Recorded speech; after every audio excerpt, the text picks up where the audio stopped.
Awesome. Yeah, my name is Nadia Gathers. I head communications at Code 2040, and I was a University Innovation Fellow starting in 2015. I want you to imagine a time in your life when you felt included. For me, an example is simple.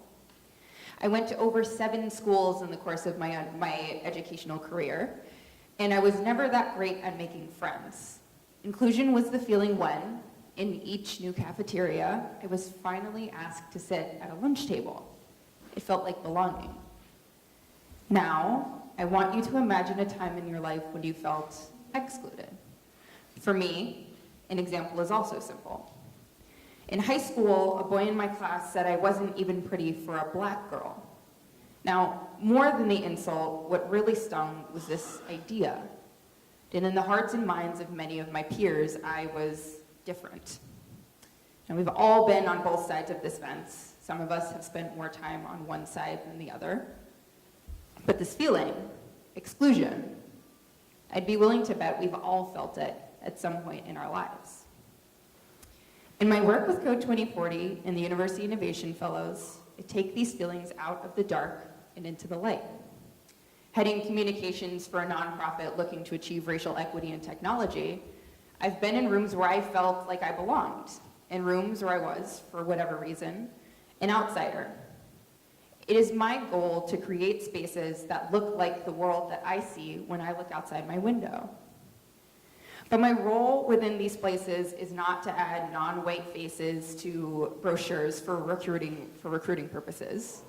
Instead, it is in building the spaces and language with which we build inclusive movements. So, what do?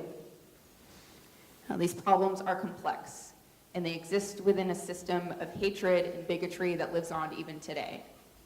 As such, there are no quick fixes.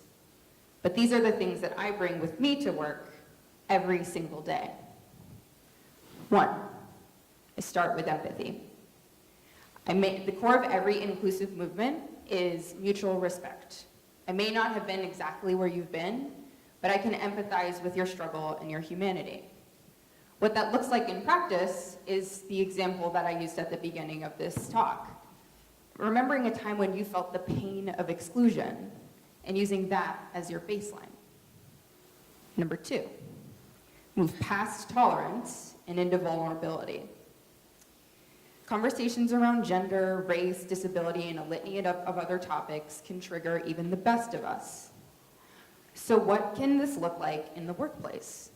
For me, it means at Code 2040, I'm open and honest about my struggles with mental illness. I tell people about my progress, and I ask them to do the same. Now, this can be risky, and it can be painful. But if you're in a position of power and you share your vulnerabilities, it only gives other people the place to do the same.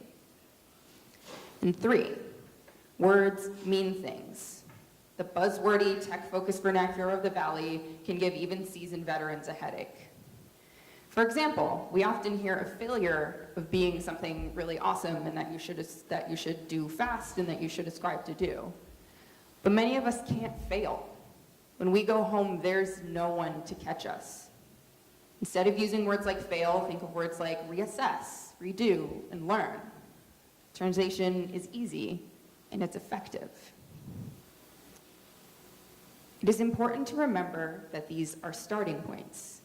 They are the constitution against which you build an inclusive nation, and they need to be revisited and reestablished to make a difference.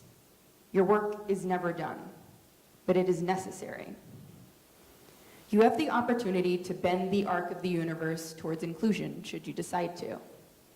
I ask you to decide, not because it makes economic sense, it does, but because it's the right thing to do. Start with love. Inclusion will follow. How might we build inclusive movements now that give everybody the opportunity to sit at the table? Thank you.